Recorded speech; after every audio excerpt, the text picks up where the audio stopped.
से चतुर्मास, आखिर क्या अर्थ है इसका? चतुर्गति के परिभ्रमण से मुक्त होना है तो त यानी तत्व ज्ञान करो। तीसरा है म यानी मोह का परित्याग करो, और चौथा अक्षर है स, संयम को ग्रहण करो तो तुम्हारा चातुर्मास हो जाएगा। चातुर्मास शब्द ही कह रहा है चातुर, चारों ओर मास यानी जीवों की उत्पत्ति हो जाती है।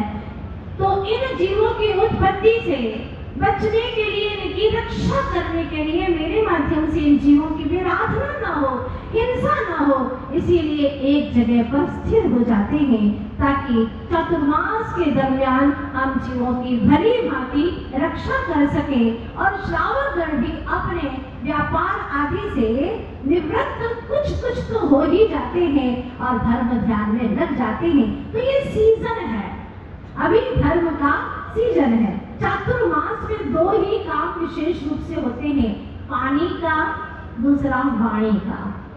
पहला पानी का और दूसरा वाणी का, ये दो ही कार्य विशेष रूप से हुआ करते हैं। प्रकृति पानी देती है और प्रकृति पुरुष से वाणी की प्राप्ति हो जाती है। पानी से तन की संतुष्टि होती है, पानी से तन की तृप्ति होती है, पानी से तन की तपन मिटती है। इनको वाणी से, प्रभु की दिव्य ध्वनि से, गुरु की वाणी से जब श्रवण करते हैं तो अंतर आत्मा की तपन मिट जाती है, परिणामों में शांति आती है, कलुषितता मिट जाती है। इसीलिए कहा गया है ये 4 महीने हैं। कौन कौन से हैं? 4 महीने, आषाढ़, श्रावण, भादो और आसोज या कुमार भी बोलते हैं उसको, है ना। तो ध्यान से सुनिएगा, जो आषाढ़ में आलसी बन गया, जो आषाढ़ में आलसी बन गया वो श्रावण में श्रवण नहीं कर पाएगा, गुरु की वाणी का श्रवण नहीं कर पाएगा। जो आषाढ़ में आलसी बन गया वह श्रवण में गुरु वाणी का श्रवण नहीं कर पाएगा, और जो श्रवण नहीं कर पाएगा वो भादों में भद्र परिणामी नहीं बन पाएगा, शांत परिणामी, भद्र परिणामी नहीं बन पाएगा। तो जो भद्र परिणामी नहीं बन पाएगा वो तो बेचारा मुक्ति रानी से कुमारा ही रह जाएगा, कुमार में कुमारा ही रह जाएगा। 4 महीने उसके ऐसे ही चले जाएंगे। इसीलिए 4 की बड़ी महिमा है, 4 की बड़ी कीमत है। हमारी जिंदगी में हम देखते हैं, एक गर्भावस्था होती है, दूसरी उसकी जो बचपने की अवस्था होती है, तीसरी उसकी जवानी की अवस्था होती है, और चौथी वृद्धावस्था होती है, जीवन पूरा हो जाता है। गर्भावस्था यानी पोंख फटने के समान है, और बचपना यानी एक सुनहरी प्रात के समान है, जवानी एक दोपहरी के समान है, और वृद्धावस्था एक ढलती हुई शाम के बराबर है। बस पता नहीं जीवन की शाम कब ढल जाए, इसके पहले हमें तमाम काम को संभाल लेना है। जरूरत है इस चातुर्मास को समझने की, आखिर चातुर्मास की इतनी महिमा क्यों गाई गई। एक बात आप लोगों के बीच में रखना चाहती हूँ। एक पुत्र अपने पिता से अड़ गया, जिद करने लगा कि पापा मैं तो शादी करूंगा तो उसी लड़की से करूंगा जो मैंने तय किया है, मैंने पसंद किया है, मैं तो उसी से विवाह करूंगा। पिता ने कहा बेटा ठीक है तू विवाह कर लेना, मैं मना नहीं कहता, लेकिन विवाह करने के पहले एक बार मुझे भी तो परीक्षा कर लेने दे, वो हमारे खानदान की योग्य है या नहीं। बेटा एक बार, पिता बड़ा धर्मात्मा था और उस लड़की को बुलाया गया। उस लड़की से पूछा बेटी मेरे 3 प्रश्न का तुम्हें जवाब देना है, बस 3 प्रश्न का जवाब देना है। पहला प्रश्न ये है कि 12 में से 4 चले गए तो कितने बचे। पहला प्रश्न था 12 में से 4 गए तो कितने बचे। लड़की ने आंखें बंद की और सहज भाव से जवाब दिया 12 में से 4 गए तो 0 बचा। लड़के की भ्रकुटियां तन गई, आंखें लाल हो गई, नाक फड़फड़ाने लगी। अरे इतनी अच्छी पढ़ी लिखी लड़की, हाँ, और कैसा जवाब दे रही है। उसको इतना भी गणित नहीं आता कि 12 में से 4 गए, पापा पूछ रहे हैं और उसको इतना भी ज्ञान नहीं है, वो कहती है 0। पिताजी समझ रहे थे। फिर आगे दूसरा प्रश्न किया, बेटी बताओ, सैद्धांतिक प्रश्न है मेरा। पिता ने कहा सैद्धांतिक प्रश्न है, पहला तो सामान्य प्रश्न था, अब सैद्धांतिक प्रश्न ये है कि 16 में से 4 गए तो कितने बचे। आप लोग क्या बताओगे? बोलो, 16 में से 4 गए तो कितने बचे? 12। आप लोग बहुत होशियार हैं, अपने आप को बहुत होशियार समझते हैं, समझदार समझते। पर ध्यान रखना, जो अपने आप को बहुत समझदार मानता है वो बीच मझधार में रहता है, ये बात पक्की है। जब पिताजी ने पूछा, बेटी बताओ 16 में से 4 गए तो कितने बचे? उसने कहा 16 में से 4 गए तो भी 0 ही बचे। अब तो बेटे का दिमाग ही बहुत ही गुस्से में आ गया और सोचने लगा, इतने सालों से मैंने इसके साथ में अपना संबंध निभाया और एक ऐसी मूर्ख लड़की घर में आ गई तो क्या होगा। उसको तो ये ऐसा कुछ आता ही नहीं। सच कहा था पापा ने, परीक्षा करना बहुत जरूरी थी, नहीं तो ऐसी मूर्ख और गंवार लड़की को लेकर के क्या होता। आजकल तो बच्चों का एडमिशन होता है तो पहले माता पिता की पूछताछ की जाती है। हाँ, इनसे प्रश्न पूछे जाते हैं। अगर माता पिता समझदार है तो बच्चों की जिंदगी बना सकते हैं। ये तो महामूर्ख है, गंवार लड़की है, उसको इतनी भी गणित नहीं आती है, उसको लेकर के क्या करूंगा मैं। अब तो इसके दिमाग में ये फाइनल हो गया कि मुझे ऐसी लड़की के साथ में विवाह नहीं करना। पर अभी प्रश्न एक और शेष था। तीसरा प्रश्न पिताजी ने पूछा, बेटी बताओ 27 में से 7 गए तो कितने बचे? बताओ बेटी, 27 में से 7 गए तो कितने बचे? उसने कहा पिताश्री 27 में से 7 गए तो भी 0, बिल्कुल 0। लड़के ने सोचा, कहा तो मैं हीरो समझता था। हाँ, समझता था कि हीरोइन है, इतनी सुंदर, इतनी समझदार पढ़ी लिखी लड़की, पर इतनी गंवार होगी। अब वो भागने लगा। पिता से कहा, पिताजी चरण स्पर्श करता हूँ और मैंने मान लिया कि बेटा चाहे कितना ही पढ़ा लिखा हो पर पिता से कभी बड़ा नहीं होता। आपने जो परीक्षा ली, आपने बहुत अच्छा किया पिताजी। अब मैं ऐसी मूर्ख लड़की से शादी नहीं करूंगा, मैं जा रहा हूँ, बहुत अच्छा किया। पिता ने जाते जाते हाथ पकड़ लिया। कहाँ जाते हो बेटा? बस पिताजी, हो गई ना परीक्षा, ऐसी गवाह को ला करके मैं क्या करूंगा। बहुत अच्छा हुआ जो आपने परीक्षा ले ली। मैं जा रहा हूँ पिताश्री, मैं ऐसी मूर्ख लड़की से विवाह नहीं करूंगा। पिता ने कहा रुको, ये 3 प्रश्न का इसने जवाब दिया, मेरे ख्याल से उसने बिल्कुल सही जवाब दिया है। मूर्ख ये नहीं हो सकता है तो मूर्ख हो। उसको बड़ा गुस्सा आया। एक तो मूर्ख लड़की और पिता मुझे भी मूर्ख बना रहे हैं, समझ में नहीं आता कैसी कहानी है। पूछा, पूछिए इससे क्यों ऐसा जवाब दिया इसने। पूछा पिता ने, बेटी मैंने पहला प्रश्न तुमसे पूछा था जो सामान्य था, 12 में से 4 गए तो तुमने 0 क्यों कहा। लड़का कहता वही मैं पूछ रहा हूँ, 12 में से 4 गए तो कितने रहते? 8। और ये मूर्ख कहती है कि 0। उसने कहा पिताश्री बात सीधी है, 12 महीने होते हैं और उन 12 महीनों में 4 महीने अगर इंसान ने धर्म ध्यान नहीं किया तो उसके 12 महीने बेकार चले गए, कुछ हासिल नहीं किया। ये 4 महीने धर्म ध्यान के लिए है तो 12 में से 4 गए तो 0। दूसरा प्रश्न था सैद्धांतिक। सिद्धांत का प्रश्न था 16 में से 4 गए तो कितने बचे। पूछा कि तुमने 0 क्यों कहा। उसने कहा सीधी सी बात है, मैं स्वाध्याय करती हूँ, मुझे आलिका माता ने बताया है कि 16 कषाय होती हैं, जो ये कषाय संसार में परिभ्रमण कराती हैं, आत्मा को दुख देती हैं, हर पल सताती हैं। बाहर के लोग सताए वो तो दिखाई देता है, पर अंदर की कषाय सताए वो दिखाई नहीं देता। 16 में से 4 अनंतानुबंधी चौकड़ी चली गई तो सबसे ज्यादा खतरनाक है, संसार परिभ्रमण का कारण है।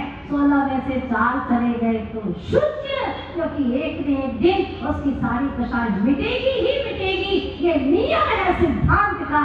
तो 16 में से 4 चले गए तो 0। आप लोगों को पता था? ये जवाब पता था? तो बिल्कुल नहीं था। तो आप सब लोग भी उसी गवार लड़के की लाइन में खड़े हुए हैं जो अपने आप को बड़ा ही समझदार मान रहा है, बड़ा ही बुद्धिमान समझ रहा है। तीसरा प्रश्न किया, बेटी मैंने तुमसे पूछा 27 में से 7 गए तो कितने बचे? तुमने 0 क्यों कहा, जबकि कितना होना चाहिए? बोलो समझदार लोग, बोलो 20। अभी भी समझदारी का दम भर रहे हैं कि हम बड़े ही ज्ञानी हैं, बहुत समझदार हैं। तुम्हारी इस ज्ञान में रखा ही क्या है? कितना सा ज्ञान है तुम्हारे पास में? समुद्र के समंदर के एक बिंदु का अनंतवा भाग, एक कतरा, जरा सा। केवल ज्ञानी जानते हैं कि तुम्हारे पास में कितना ज्ञान है। गुरु ज्ञानी जानते हैं, पता है उन्हें, गुरु को पता है कि शिष्य की क्या कहानी है, और समंदर को पता है कि बूंद में कितना पानी है। मालूम था कि इसका जवाब भी सही होगा। पूछा 27 में से 7 गए तो 0 क्यों कहा बेटी तुमने? उसने कहा सीधी सी बात है, 27 में 7 ही नक्षत्र ऐसे होते हैं जहाँ पर वर्षा होती है। अगर 27 में से 7 जो नक्षत्र वर्षा के हैं अगर वो भी चले गए तो पूरा वर्ष सूखा रह जाएगा, तो कोई काम का नहीं रहेगा। तो 27 में से 7 महत्वपूर्ण नक्षत्र निकल गए तो 0 ही बचेगा। पिता ने कहा बेटा अब तो मैं विवाह कराऊंगा तेरा, तो इसी लड़के से विवाह कराऊंगा, मैंने तय कर लिया है। बेटा समझने लगा कि जिस लड़की को मैं मूर्ख कह रहा था वो मूर्ख नहीं, बहुत ही ज्ञानी है। जिसने तत्व ज्ञान से सही तत्व को समझा है वो कभी भी अपने आप में गुस्सा नहीं करेगा, वो सावधानी से लड़ेगा नहीं, झगड़ेगा नहीं, बात बात पर वो तुरकेगा नहीं, निश्चित बात है, क्योंकि वो जानता है। देखिएगा आप जिसको कहते हैं बिल्कुल गधा है, गधा है ना, गुस्सा हो जाएगा जिसको आप गधा कहेंगे, लेकिन जो ज्ञानी होगा वो गुस्सा नहीं करेगा। आचार्य भगवान गुरुवर श्री विद्यासागर जी महाराज मूक पाटी महाकाव्य में लिखते हैं कौन है वह गधा? किसको कहते हैं गधा? बोलिए ना। जिसकी ग यानी गलत, धा यानी धारणा है उसको गधा कहते हैं दुनिया के लोग। पर ज्ञानी लोग गधा उसे कहते हैं जो ग यानी गंभीर हो, धा यानी धार्मिक हो, उसे भी गधा कहते हैं। भला इसमें बुराई की क्या बात है? अगर किसी ने आपको गधा कह दिया तब उसको बहुत अच्छे से स्वीकार कीजिए, क्योंकि गधा कोई और नहीं है, वो हमारी जाति का ही भाई है। गधा भी पंचेंद्री है और हम भी पंचेंद्री हैं। हम सबकी जाति एक है। 5 ही जाति होती है, 1 इंद्रिय जाति, 2 इंद्रिय जाति, 3 इंद्रिय जाति, 4 इंद्रिय जाति और पंचेंद्रिय जाति। तो गधा और हम सब जाति भाई हैं या नहीं? बोलिए ना। अगर किसी ने आपको गधा कहा तो आज से बुरा मत मानिएगा, किसी ने आपको श्वान कहा तो आप बुरा मत मानिएगा। सांप, कुत्ता, गधा सब हमारी जाति के भाई हैं, इसमें बुरा मानने की क्या बात है? जो अनेकांत को जानते हैं वे समस्याओं में भी मुस्कुराते हैं, और जो अनेकांत सच्चे जिन धर्म को नहीं जानते वह क्या करते हैं? तो हमेशा रोते ही रहते हैं। वे तो समस्याओं में भी मुस्कुराते हैं, किंतु अज्ञानी को मुस्कुराना भी एक समस्या है। वो मुस्कान नहीं देता, साधर्मी के मिलने पर भी गमगीन रहता है। अरे एक मुस्कान तो दे सकते हो ना। धर्म सभा एक ऐसा स्थान है जहाँ पर आप सातिशय पुण्य कमा सकते हैं। इसीलिए धर्म सभा चतुर्मास में लगाई जाती है ताकि हर साधर्मी सातिशय पुण्य कमा सके, जन्म जन्म के वैर को दूर कर सके। जो सालों साल के वैर भाव थे उन्हें में मिटा सके आपस में साधर्म्य के प्रति प्रेम भाव वात्सल्य की वह नदी बहा सके, इसके लिए चातुर्मास का काल आता है। इसका समय बहुत कीमती है। अगर आपने समय चुका दिया, खो दिया तो निकल जाएगा। चाहो तो आप अपने घर आंगन को साफ करते रहो, घर की नालियों को साफ करते रहो, घर के वस्तुओं को साफ करते रहो, और चाहो तो अपने वस्तु स्वरूप को, अपने आत्म स्वभाव को पाने के लिए अपनी आत्मा को निर्मल कर दो। आप लोगों के हाथों में है। एक बार गुरुजी पढ़ा रहे थे और पढ़ाते पढ़ाते उन्होंने अपने शिष्यों से कहा, सुनो, एना समय आएगा कि सारी दुनिया ठग हो जाएगा। ऐसा समय आएगा कि सारी दुनिया ठग हो जाएगी, सारी दुनिया ठग हो जाएगी। तो शिष्य ने पूछा खड़े होकर के, जब सारी दुनिया ही ठग हो जाएगी तो ठगा कौन जाएगा? जब सारी दुनिया ठग हो जाएगा तो ठगंडा कहला, तो ठगा कौन जाएगा? प्रश्न किया शिष्यों ने। अब गुरु जी का क्या जवाब था वो सुनिएगा। बड़ा जोरदार जवाब था। गुरु ने कहा, जे समय चूक जाएगा ते ठगंडा। जो समय चूक जाएंगे वो ठगे जाएंगे। अगर आप भी समय चूक जाओगे, एक एक दिन, लोग सोच रहे हैं अपन भी 4 महीने में 4 एक दिन तो यहाँ आ जाएंगे, घूमते फिरते आ जाएंगे। कुछ लोग सोच रहे हैं वीकली आ जाएंगे। कुछ ऐसे भी पुण्यशाली जीव हैं जो ये सोच रहे हैं कि हर दिन आऊंगा, चाहे कितना काम हो, सब काम छोड़ करके मैं धर्म सभा में अवश्य आऊंगा। क्योंकि जनवाणी में लिखा है, तो आज गुरुओं की धर्म सभा में आते हैं वे अति शीघ्र ही भगवान की धर्म सभा यानी समूह शरण में पहुंच जाते हैं। इतना सातिशय पुण्य एकत्रित कर लेते हैं। इसीलिए यहाँ पर जाना ही जाना है।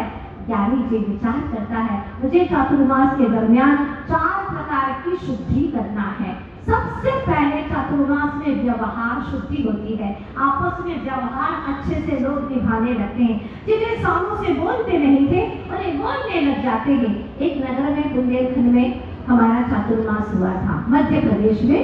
हाँ, वहाँ पर हमारा चातुर्मास हुआ था। बुंदेलखंड तो नहीं कहेंगे उसे, मध्य प्रदेश।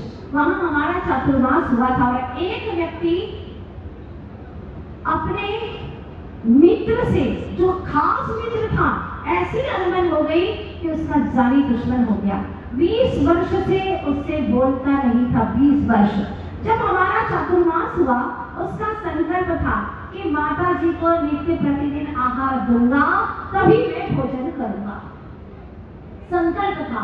अब एक दिन मेरा आहार उस व्यक्ति के यहाँ हो गया जिसका वो मुंह भी नहीं देखता था 20 वर्षों से। अब आए तो कैसे आए? बाहर खड़ा तो मुझे बहन ने आकर के कहा, माता जी वो तो आज आ नहीं पाएंगे क्योंकि इनका तो यहाँ पर बोलना ही नहीं है। अब कैसे आए? 20 वर्ष से बोलते नहीं, जानी दुश्मन है। अब क्या करें? मैंने इशारा किया, अंजलि छूटी नहीं थी, इशारा किया, बाहर जाओ। जो पड़ताल करके मुझे लाए थे उन्हें इशारा किया, आप लोग बाहर जाओ।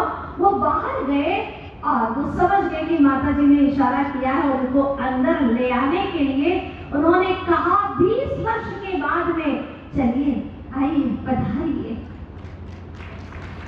20 वर्ष के बाद में जब शब्द सुना, लेकर के आए अंदर और उन्होंने, उनका नियम था कि औषधि मैं अपने हाथ से ही दूंगा। 4 महीने से औषधि अपने हाथ से देते थे। उन्होंने औषधि दी और जाने लगे। हमने फिर इशारा किया, रोक दो। उन्हें रोका गया, वह रुक गए। आहार संपन्न हो गया।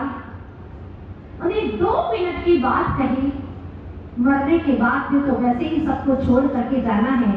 हे पवित्र आत्माओं, मरने के पहले ही अपने कषायों को छोड़ दो। इससे अच्छा तुम्हारे जीवन का स्वर्णिम अवसर कोई नहीं आएगा। शुभ की घड़ी थी और एक बार कहते ही लोग अधिकांश सुन ही लेते हैं क्योंकि दिन से बोलते हैं। उन्होंने सुना, उनको रोका, मैंने अपने सामने ही कहा, क्षमा मांगो एक दूसरे से और 20 वर्ष की कलुषता को धो डालो। और उन्होंने तत्काल एक दूसरे से क्षमा याचना की। मैंने कहा आज भोजन भी इनका यहीं पर होना चाहिए। फिर उनसे कहा आज शाम का भोजन पूरे परिवार का इनके यहाँ होना चाहिए। बस इतनी सी बात थी, 20 वर्ष की सारी कलुषता धुल गई। इसका नाम है व्यवहार शुद्धि। हम चातुर्मास कराते हैं साधुओं का, किस बात पर कराते हैं? लोग सोचते हैं कि हम इनसे कम नहीं।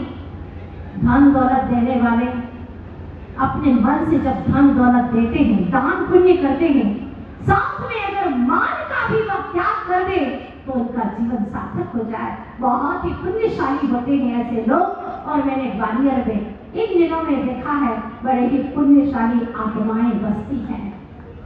जो आचार्य भगवान ने कई वर्षों के बाद में आशीर्वाद दिया कि इस बार तो सूखा नहीं रहना चाहिए, धर्म की वर्षा होनी ही होनी चाहिए। जैसे कि धर्म की बाहर से प्रकृति बारिश करती है तो जो दरारें होती है धरती पर वो पूरी काट देती है, उसी प्रकार से जब धर्म की वर्षा होती है तो आपसी दिलों में जो दरारें पड़ी हुई थी वो सारी दरारें मिट जाती हैं और एकजुट होकर के एकता के धागे में बंध, एकता के सूत्र में बंध करके लोग कार्य करने लगते हैं। ये है व्यवहार शुद्धि। दूसरे नंबर पर आती है विचार शुद्धि, विचारों की शुद्धि। प्रातः काल से ही जब व्यक्ति एक बार प्रवचन सुनता है तो प्रातः काल जब वो उठता है, उठते ही वो सबसे पहले प्रेयर करता है, अपने विचारों की शुद्धि कर लेता है। 1 मिनट के अंदर सब जीव सुखी रहे, कोई दुखी ना रहे। हे प्रभु, मेरा इस संसार में कोई दुश्मन नहीं है, कोई भी मेरा शत्रु नहीं है। प्रभु मेरा सबसे मित्र भाव है, सारी दुनिया के जीव सुखी रहे। इस तरह की वो भावना करता है। यह है विचारों की शुद्धि। आप प्रातः काल दिमाग में जो बीज बोते हैं वही दिन भर चलता है। जो आप लोग नहीं चाहते हैं उसको, उस बीज को आप क्यों बोते हैं? प्रातः काल आप कैसे बुरे विचार कर लेते हैं, संसार के काम में दिमाग लगा लेते हैं। प्रातः काल उठते ही प्रभु परमात्मा की ओर अपना उपयोग लगाइए, जिससे सुपर एनर्जी मिलती है, दिव्य ऊर्जा प्राप्त होती है और दिव्य ऊर्जा का संचार होता है। शरीर भले ही रुग्ण हो लेकिन परमात्मा की दिव्य ऊर्जा जिसे मिलती है वह जिंदगी जीता है, आनंद से जीता है और जहाँ जहाँ जहाँ वह जाता है वहाँ बाहर ही बाहर हो जाती है। वहाँ आनंद ही आनंद के गुल खिल जाते हैं। इसलिए जरूरत है सबसे पहले प्रातः काल आपको अपने जीवन के बगीचे में जो चाहिए वही बीज बोइए। अनावश्यक आप विचारों के बीज मत बोइए, क्योंकि जैसे आप विचार करेंगे तीसरे नंबर पर आचरण वैसा ही होगा। इसलिए दूसरे नंबर पर विचार शुद्धि है तो तीसरे नंबर पर आचार शुद्धि है। आचार शुद्धि जानते हैं ना? नहीं जानते। शुरुआत में एक बार हमने खातेगांव में चातुर्मास किया था। खातेगांव वाले भी यहाँ पर आए हैं। खातेगांव में चातुर्मास किया और मैंने बच्चों से पूछा, बच्चों बताओ आचार कितने तरह के होते हैं? सारे बच्चों ने हाथ खड़े कर दिए। मैंने सोचा यहाँ के बच्चे तो बहुत इंटेलिजेंट हैं, हाँ बड़े बड़े लोग नहीं बता पाते। मैंने एक बच्चे से पूछा, हाँ बताओ, तुम खड़े होकर के बताओ। उसने कहा माता जी नींबू का अचार, केली का अचार, मिर्ची का अचार, आंवले का अचार, गोंदे का अचार, 5 प्रकार के अचार। मैंने कहा बैठ जाओ। उनकी माता से पूछा, तुम बताओगी? माता को कुछ भी पता नहीं था। माता जाने तो बच्चों को भी बताए, कैसे बताए? उसे कुछ भी पता नहीं था, वो कुछ बोल नहीं पाई। आचरण हमारा ऐसा हो, कल भी मैंने कहा चलो तो ऐसे कि निशान बन जाए, काम करो कुछ ऐसे कि तुम्हारी पहचान बन जाए। यूं तो जीते हैं कई दुनिया में लोग, मगर जियो इस तरह कि तुम्हारी जिंदगी एक निशान बन जाए।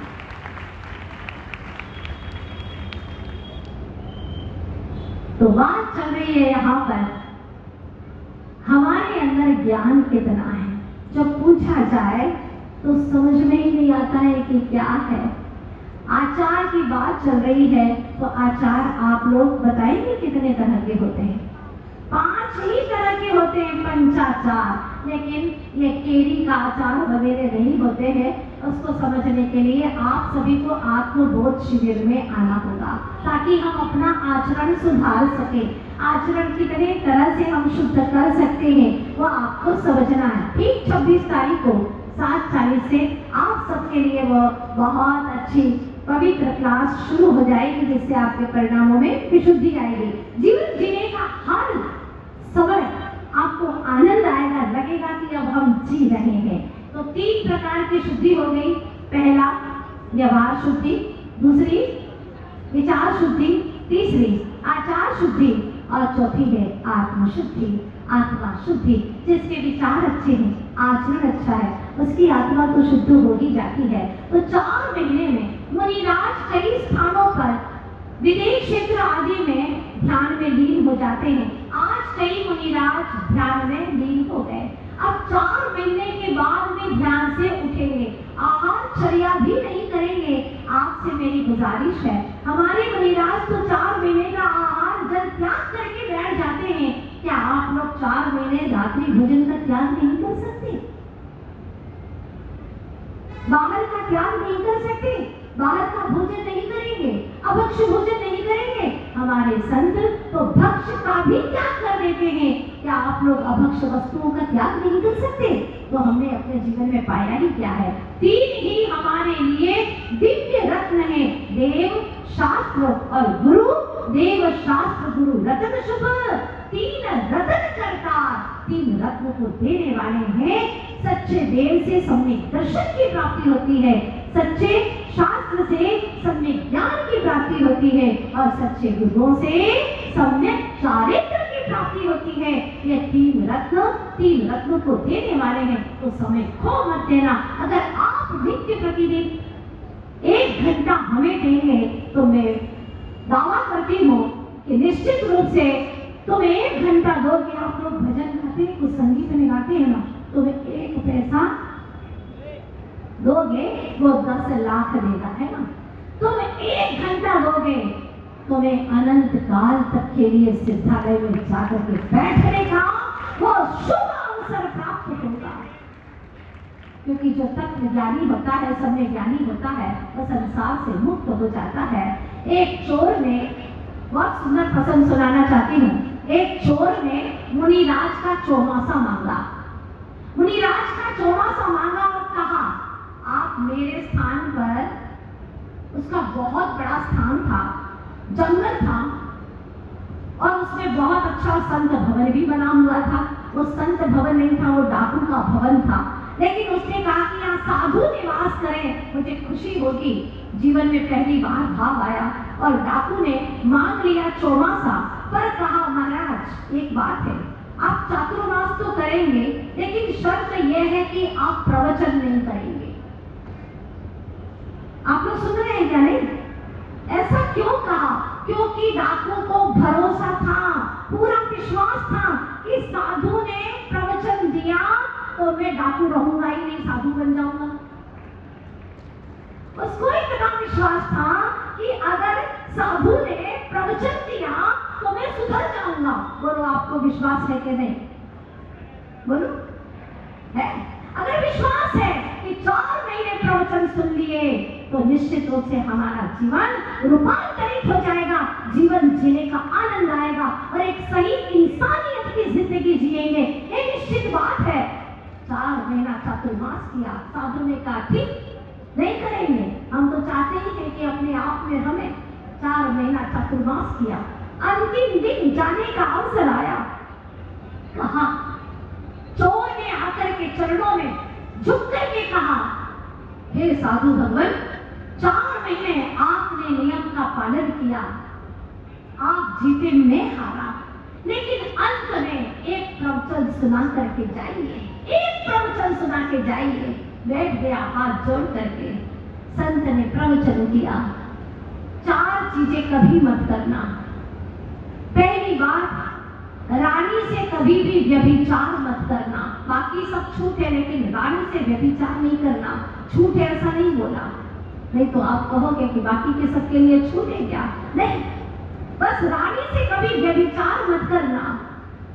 और झूठे ऐसा नहीं कहा। साधु ये नहीं कहते कि रात में अन्न मत खाना बाकी सब खाना चाह, ऐसा नहीं बोलते साधु।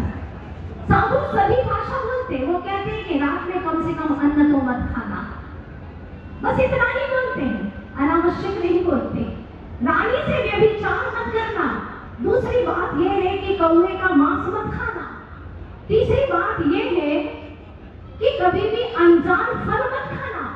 और चौथी बात है किसी का मर्डर मत करना। बस तेरा कल्याण हो जाएगा। चारों बातें उसने सुनी और सुनते सुनते सुनते आंख बंद करके बैठ गया। महाराज जाने लगे, पदचाप सुनाई दी, उठा और महाराज के पीछे पीछे चलने लगा। साधु ने कहा ये क्या बात हो गई? बस महाराज बहुत हो गया, जीवन में जो पाप किया है समझ में आ गया, आज उस सारे पाप को छोड़ता हूँ। जिस पाप को करने से मेरी आत्मा की और परमात्मा की गुणविल खत्म हो जाती है, ऐसा पाप मैं कदापि नहीं करूंगा। आज से मैं सारे पापों का परित्याग करता हूँ। मुझे जैनेश्वरी दीक्षा प्रदान कीजिए। एक दिन डाकू प्रवचन सुनता है और साधु बन जाता है। हे साहूकारों, तुमने कब से कितनी बार प्रवचन सुने हैं, लेकिन दिन से नहीं सुना, इसीलिए आज तक तुम्हारे जीवन में बदलाव नहीं आया। गुजारिश है मेरी, आज से अपनी आत्मा को बदलने की कोशिश करना। समय बहुत तेजी से भागा जा रहा है, इसीलिए आपसे यही गुजारिश करती हूँ कि कलश भरे कुछ लोग ही स्थापित करें, लेकिन कषायों का विरेचन सभी को करना है, ये संकल्प लेकर के उठना है। चित्त का अनावरण कुछ लोगों ने किया हो, लेकिन चित्त में जो बुरी इच्छाएं हैं उसको निकाल करके फेंक देना है। इस चित्त का अनावरण, चित्त का नहीं, चित्त का अनावरण सभी को करना है। श्रीफल भले ही कुछ लोगों ने चढ़ाया हो, बहुत से लोग रह गए हो, लेकिन शीश फल हमें प्रभु और गुरु के चरणों में चढ़ाना ही चढ़ाना है। वह श्रीफल है। आपने कभी सोचा कि श्रीफल क्यों कहते हैं इसे? सारे फल और श्रीफल में क्या अंतर है? सारे फलों को उसके रस से अलग नहीं किया जा सकता, लेकिन श्रीफल इसलिए कहते हैं कि क्योंकि यह जो श्रीफल है वो कलश के समान मंगल माना जाता है। कारण ये है, जैसे कलश के जल को अलग कर सकते हैं, वैसे ही श्रीफल के जल को भी आप अलग कर सकते हैं। इसीलिए श्रीफल सारे फलों में श्रेष्ठ फल माना जाता है। दूसरी बात, जैसे हाथ जोड़ते हैं ना, तो जो मुद्रा बनती है वो श्रीफल की मुद्रा बनती है। इसीलिए यह श्रीफल हाथ जोड़े के समान महामंगलकारी, मंगल का सूचक माना जाता है।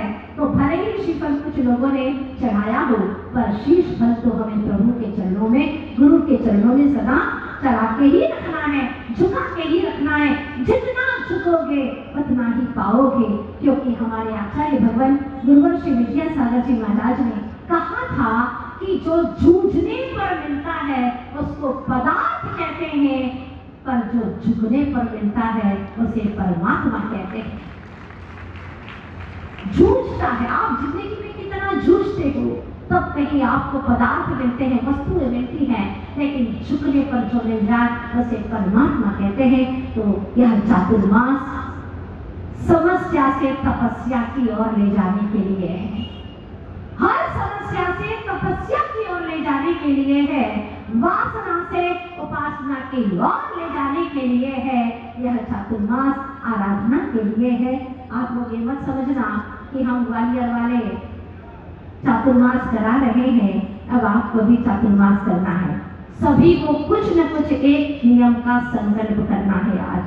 चाहे 4 महीने के लिए रात्रि भोजन छोड़ो, 4 महीने के लिए बाहर जाने का त्याग करो। जो बाहर से आए हैं उनके लिए नहीं कह रही हूँ मैं, ये तो आप लोग यहीं रह जाओगे। अच्छी बात है, रह भी जाओ तो क्या बात है। 4 महीने के लिए कोई ना कोई संकल्प अवश्य लेना है। बोलो तैयार हो? सभी लोग हाथ खड़े करके बोलिएगा। छोटा से छोटा कोई भी एक चीज का आप संकल्प करेंगे, सभी महिलाएं, सभी पुरुष वर्ग, कुछ भी नहीं है तो एक माला का जाप करने का संकल्प कीजिएगा। इतना ही करिएगा। आपकी जितनी शक्ति हो, जितनी भावना हो, बस निराकुलता से एक संकल्प लीजिएगा, ताकि आप लोग भी चातुर्मास कर रहे हैं, करा तो रहे हैं कई बार, लेकिन इस बार चातुर्मास कर रहे हैं, ये आपका संकल्प हो जाएगा और आपका मन ऐसा हो जाए, कैसा हो जाए, आपका मन ऐसा हो जाए कि घर आपका धर्मशाला लगे, और यह धर्मशाला, यह धर्म सभा आपको अपना घर लगने लग जाए, ऐसा आपका जीवन हो जाए। इस चातुर्मास के दरमियान 3 ही काम करना है।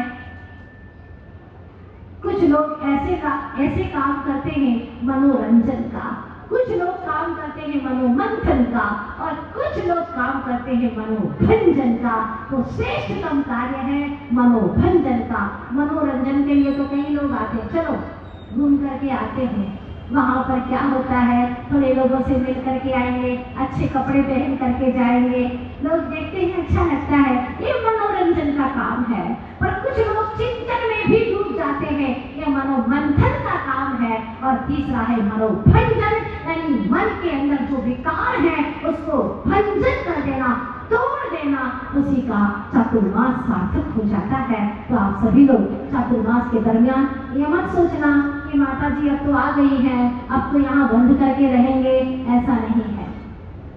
चातुर्मास के इस काल में हम 30-30 किलोमीटर का एरिया रखते हैं। अगर कोई ऐसी परिस्थिति आई तो हम 30 किलोमीटर के इस एरिया में जा सकते हैं और वहां पर भी चातुर्मास संपन्न कर सकते हैं। इसीलिए पहली शर्त, आप सभी साधर्मी प्रेम भाव से रहेंगे, और जो यहाँ से आवाज निकले आपके हित के लिए ही निकलेगी, ये यकीन मानिएगा। आप उसको एक बार भी स्वीकार कीजिए, बार बार बोलने की आवश्यकता न पड़े। अगर हमारे अंदर आप लोग ऊर्जा बर्बाद नहीं करेंगे तो निश्चित रूप से इस पवित्र ऊर्जा से आपको बहुत कुछ देते चले जाएंगे, और चातुर्मास के बाद में आपको लगेगा मैं क्या था और क्या हो गया, वास्तव में मेरा जीवन ऐसा होना चाहिए था जो मुझे अनंत काल के बाद में ऐसा मिला है। हम कुछ नहीं करेंगे, हमारे गुरुदेव ने जो दिया है हम तो वो लेकर के आए हैं। इसीलिए आज के दिन जहाँ जहाँ पर भी चातुर्मास हो रहे हैं, हमारे कुछ आचार्य वर्य समय सागर जी महाराज खजुराहो में विराजमान है, समता और सरल भाव के धनी है, और इनके आशीर्वाद से उन्होंने कहा कि ये लोग मेरे पास में भी कई बार आ गए हैं, इसलिए ग्वालियर के लिए ही आशीर्वाद देता हूँ, और उन्होंने ग्वालियर के लिए चुन करके हमें भेजा है। बस 4 महीने में ऐसा आउटपुट होना चाहिए हमारे हाथ में कि मैं जब गुरु के पास में जाऊं तो कहूं कि अब ग्वालियर में हर वर्ष चौमासा होना चाहिए। इतनी लगन हो आपके अंदर, इतना उत्साह हो, इतना उमंग हो कि हर साल आपके यहाँ पर चातुर्मास हो, और बच्चा बच्चा यहाँ का धर्मात्मा हो, धर्म नगरी के नाम से ये ग्वालियर जाना जाए, ऐसी भावना है। आज जहाँ जहाँ पर भी चातुर्मास की स्थापना हो रही है, और लगभग इस 2.5 द्वीप में जहाँ जहाँ पर साधु संत विराजमान है, सभी चातुर्मास की स्थापना कर रहे हैं, और सबका स्वास्थ्य हमेशा अच्छा रहे, 4 महीने तक धर्म की आराधना सबकी अच्छे से होती रहे, यही भावना करती हूँ। सभी मुनि आदि का व्रतीजन स्वस्थ रहे, और स्वस्थ रह करके जिन धर्म की प्रभावना करते रहे, या जिन धर्म पंचम काल के अंत तक रहेगा, पुण्यशाली है वे जो अपने तन मन और धन का सदुपयोग करेंगे। वरना कई लोगों के पास में धन दौलत है, एक दूसरे को देखते हैं, लेकिन बेचारे वो एक कलश भी नहीं ले पाते, अपने घर के अंदर मंगल कलश भी नहीं रख पाते, क्योंकि आचार्य जी ने कहा था कि पुण्यात्मा का पैसा शिलान्यास में जाता है, मंदिर के शिलान्यास में, और पापी का पैसा शेयर सत्य में बर्बाद हो जाता है। पुण्यात्मा का पैसा प्रतिमा में लगता है, लेकिन पापी का पैसा पाखाने में लगता है। पाखाना बहुत अच्छा बनाता है, लेकिन वह प्रतिमा नहीं बना पाता। पुण्यात्मा का पैसा सदा चैरिटी में जाता है, लेकिन पापियों का पैसा चोरी में चला जाता है। जो पुण्यात्मा होता है उसका पैसा वेदी बनाने में लगता है, लेकिन पापियों का पैसा वकीलों को देने में ही, विवादों में ही उनका पैसा समाप्त हो जाता है। जो पुण्यात्मा होते हैं उनका पैसा विधान कराने में जाता है, सब कार्यों में लगता है, लेकिन पापियों का बस ऐसे ही विवादों में समाप्त हो जाता है। जो पुण्यात्मा होते हैं वह अपना जो धन दौलत है उसको प्रतिष्ठा कराने में लगाते हैं, और पापी का पैसा वो अपनी प्रतिष्ठा जमाने में लगाता है कि मेरी प्रतिष्ठा जम जाए, लेकिन उसका कुछ नहीं होता, प्रतिष्ठा तो धूमिल हो जाती है। इस प्रकार से जो पुण्यात्मा होता है उसका पैसा दान में जाता है। कलश की स्थापना आदि आदि शुभ कार्यों में होता है। कलश की स्थापना का मतलब यह है जितने लोग 4 महीने धर्म ध्यान करेंगे उसका 6वां हिस्सा उस कलश का पुण्यार्जन करने वाले, कलश की स्थापना करने वाले के खाते में चला जाएगा, क्योंकि उसने चातुर्मास की स्थापना कराने में तन मन और धन लगाया है। इस तरह से जो पुण्यात्मा होता है उसका पैसा दान में जाता है, लेकिन जो पापी होता है उसका पैसा डॉक्टर में समाप्त हो जाता है, रोग ही रोग में खत्म हो जाता है। आप सबका जीवन आनंदमय हो, धन्य हो, सुखमय हो, यही शुभकामना करती हूँ। आगे अभी एक पायदान हुआ है, दूसरा पायदान बहुत महत्वपूर्ण है जिसके लिए आप सभी लोग बैठे हुए हैं। तो ये 4 महीने आप लोगों को ध्यान रखना है, हर कार्यक्रम में उपस्थित होते ही रहना है, ताकि आगे आगे क्या होना है आप लोगों को पता चले और आप पूरा धर्म का लाभ ले सके, अपने परिणामों को पवित्र कर सके। आज बहुत दूर दूर से महानुभाव आए हैं चातुर्मास की स्थापना कराने में, इसीलिए कि आप सभी लोग चातुर्मास की स्थापना करके 4 महीने का आनंद ले सके। तो ग्वालियर वाले तो पूरा पूरा आनंद लेंगे ही लेंगे। जब बाहर वाले आकर के आनंद ले रहे हैं तो घर वाले रीते न रह जाए, भूखे न रह जाए, ध्यान रखेंगे। आप सबका कल्याण हो, उत्थान हो, यही शुभकामना करती हूँ। फिर वही पंक्तियां, चलता चले वो आदमी, बढ़ता चले वो आदमी, संघर्ष पथ पर शून्य से लड़ता चले वो आदमी।